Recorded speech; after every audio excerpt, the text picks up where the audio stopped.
Giving us an opening statement as we begin the season here shortly. Well, extremely excited considering everything that these young ladies have and had to go through to get to this point. Looking forward to getting on the floor and competing and understanding the fact that we might not be sharp on a lot of things, but the spirit of competition is there. Obviously, we've got some great opponents on our non-conference schedule. As usual, the SEC is going to be tough, but really looking forward to the senior class being the leaders that they've showcased thus far in bringing our young ones around. They've been very good with them in practice and teaching and being engaged, and again, just looking forward to the season starting. Hey, Jim, let's start with you. Oh, okay, Nikki. Yeah, we talked to you, a few weeks ago, and I guess you really hadn't gotten your team all together yet. But what have you seen develop between them in the time since y'all began practice? What have you improvements and what's come clear to you with them? Well, what's come clear is we've got young ladies that know how to compete at a high level. Our practices have been intense. We've been able to go against each other, and that's getting a lot of us that normally when you have a scout team, you may not get as many reps. But now we're having to have players step up and get those reps in. But I like the fact that Kayla Pointer has done a really nice job of just leading the attack. Any team that she and I put her on, I try to challenge her with maybe putting her with some of the younger players versus her not having Faustine as her go-to player inside. But the variety that we can display, the diversity of our team is going to be key. And then we have depth. I like the fact that we can go at least 10 players deep right now who understand our system and who understand how to put the ball in the hole. And we can go with the bigger lineup if we wanted to, or a quicker, smaller lineup. So I'm excited about the versatility of this team.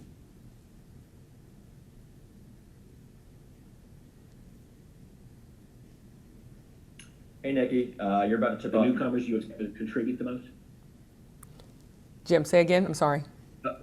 Could you talk about two or three of the newcomers that you expect to contribute the most or be in the rotation? Well, right now, Sarah Shamatsi is one of my hardest working players, and she's someone who can play the 3 and the 4. She does a great job of just running the floor extremely hard, a high motor kid, and someone who has deep range from the three-point line. So I'm excited about the potential that she has. She's coming from the junior college world, so she's got some experience in competing at this level, so to speak. But I like the fact that she also is someone that Awa Trossi, both being from France, always been able to help her get through our practices and explain things explain things to her. So it's really fun to watch those two interact when they're speaking in French. Sometimes I don't know what all they're saying, and it could be about me, but we'll let that slide. I'm gonna have to work on my French, obviously. Then the play, when you think of your younger players, Asia is someone who is going to be really good in our league. She's really the post player that when you miss an Kiara Mitchell, she's that player that can pick up that slack because she's such a great offensive rebounding post player, but she runs like my guard. She's in the top of the sprints. And again, whenever you got players that come in and they're just wanting to work extremely hard and be like a sponge and learn our system, those are things that you always want as a head coach, and it makes practice a lot funner. It makes them more easily to coach. So I'm looking forward to their progress as well. If you have another one, Jim. Oh, yeah. And you mentioned Kayla. She was kind of ground down to a nub last year because of how many minutes I think she was leading the conference in minutes played. Do you foresee her playing fewer minutes but maybe more quality minutes this year? Yes, I hope we can get those minutes down for Kayla. But she showcased that she obviously could handle it. She finished top 5 in minutes played in our league. She finished top 5 in scoring, top 5 in assist to turnover ratio, top 5 in assists. So she led the SEC, or one of the top point guards in the country, if you will. And I think she's somebody that from a stamina standpoint, I would like to have her get some of those minutes off early first and second quarter so we can have her down the stretch. I don't want her pacing herself, so we can look to run Dominique Davis, who's a backup point guard. We can look to run Tiara Young at that spot as well, Jalen Cherry. Those are players who can take some of those minutes off of her plate. And again, we want quality minutes by Kayla Pointer. And we want her to be able to play for the duration of the season. So that's going to be key for us to look at times when we can get her maybe out of the game right before a timeout, right before the half ends. Those are areas that we can also look at managing her minutes. Okay, I'm good. Hey, Nikki, you're about to tip off your 10th season at LSU. What comes to mind when you think about the past decade and any moments and memories in particular that you always find yourself looking back on? Well, a lot has happened in this past decade, and when you reflect back to the first day that I stepped foot on this campus, I can recall having a veteran group of seniors. I can recall Lysandra Barrett Boogie, Courtney Jones. We had a nucleus that was ready to go, and they were experienced. And I feel like this year we have a nucleus that's ready to go and experienced. And, you know, that led to us going to back-to-back Sweet 16s, and I really feel like this group is capable.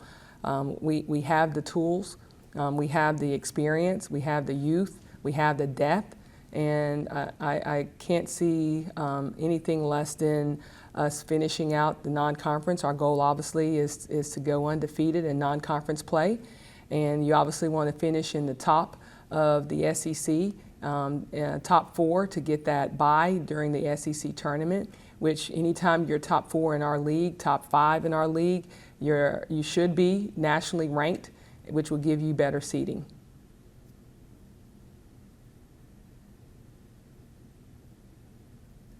Hey, Coach, this is William at Tiger Rag. You had, I guess, the Zoom meeting before the start of practice. You didn't really have an idea of how defensively you were going to look because you didn't have a lot of contact in voluntary workouts. How is which I know is your pride and joy, that part of that end of the shaping up? Well, you know, I think one of the things that I always was taught and learned at a very, very early age is you can never have an off night with your defense and your board play. And anytime you're on the road, those two are musts. And I think you have to have those two to compete at this level, especially in our league.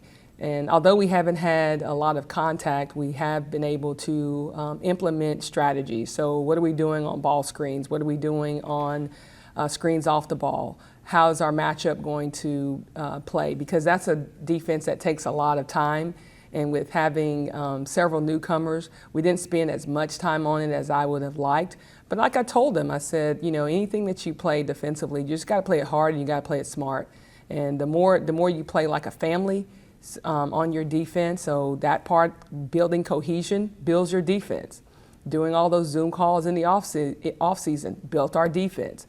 Because we have to be one pass away, we have to be in the helpline, we've got to be there to take charges, rotate. Those are all things that you do when you're taking care of one another. You do a lot of teaching as a head coach, obviously, but if you sit back and reflect, what are some things that you've learned over the past 10 years as a mentor to so many young ladies? Well, I've learned that you know, it's interesting because you can bring players from all over the world. You know, I've had players, obviously right now on our roster, we have 2 young ladies from France and we have 1 young lady from Australia, Rena Hill from Nagoya, Japan, and Peterson was from Denmark. And there's a common denominator there, and they all came to LSU because they believed in the purple and gold. They believed in what it stood for. They believed that it would provide them a quality education, which they did get. All of our kids have graduated with a degree. They believed that they was going to compete at the highest level and be on one of the biggest stages in the country. To be able to see the SEC network during my 10 years and to be able to showcase the best talent in the country, and historically the best have come from the SEC as far as we've put out the most players in the WNBA professionally. We've got the most and had the most national championships in our conference. I think that's something that says a lot about the movement of women's basketball and how we have been able to capture these young ladies' essence of competing. We still look like, play like, and respect the game. It's about skill, it's about angles, it's about being a great teammate. You can just see those qualities in them from wherever they are from. And I like the fact that we do have young ladies that also represent right here in Louisiana. And then we've got young ladies from California, from the DC area, that all said, I'm going to go to LSU. And when you talk about being the flagship program of the state of Louisiana, we almost have become the flagship program for the country because we have such diversity. And I like the fact that they're learning from each other and they're learning each other's culture. They're learning how to you may pick up a few words here from Awa and Sarah, but they're also respecting each other in that way. So I'm excited about the fact that we're going to continue to recruit some of the top talent in the country, and we're going to continue to bring them here to LSU. We got you, Lane. You got to unmute yourself, though.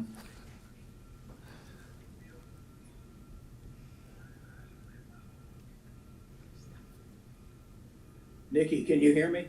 I can hear you.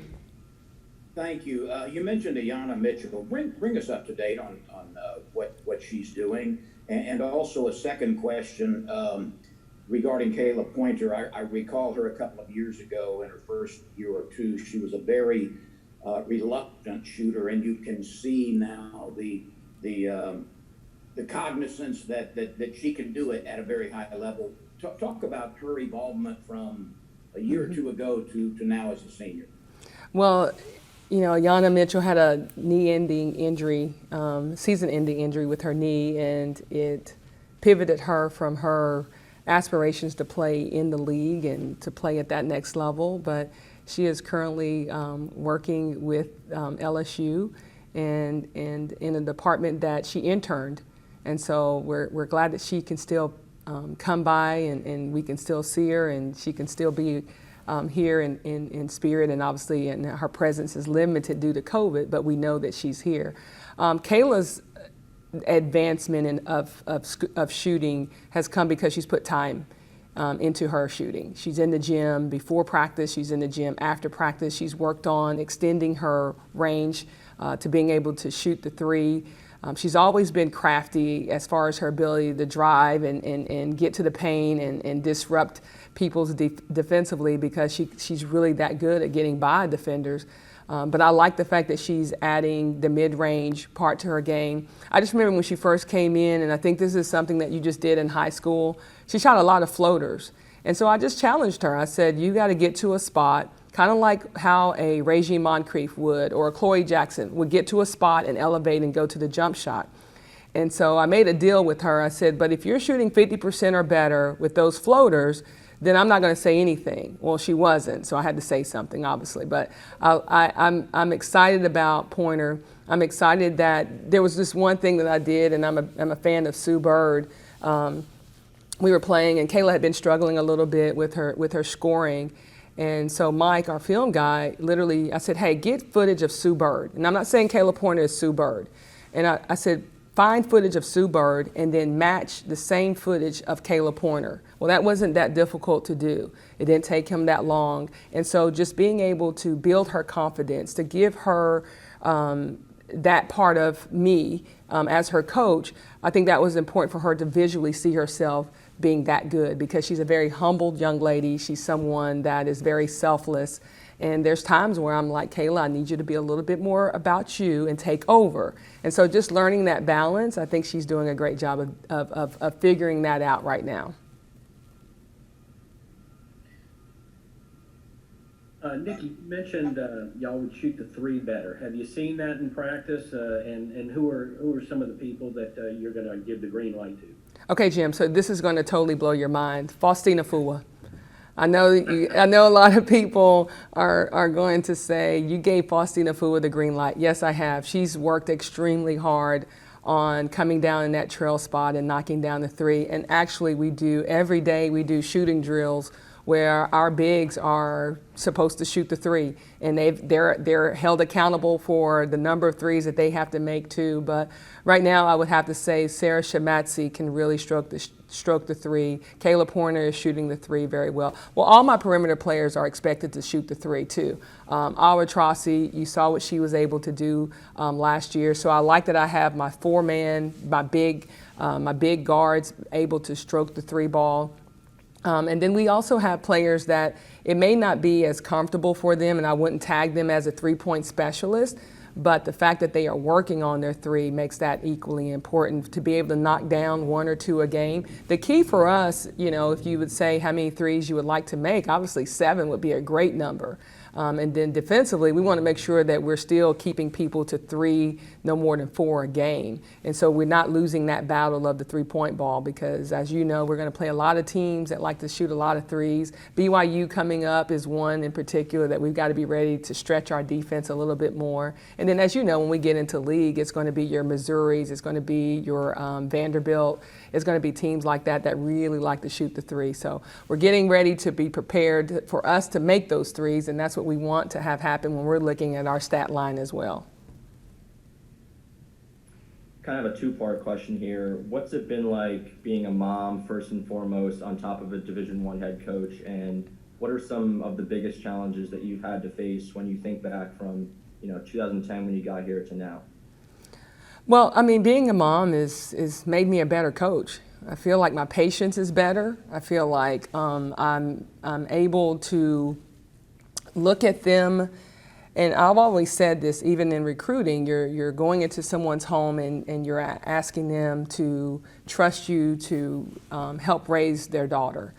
And to have one of my own, I look at who I recruit. I look at the character of who I'm bringing into our family because, my staff have kids, I have a daughter, my strength coach, but the coaches, and our kids are at practice and they are watching and they're learning and they're picking up on things that I probably don't pick up on because they see things a little bit differently.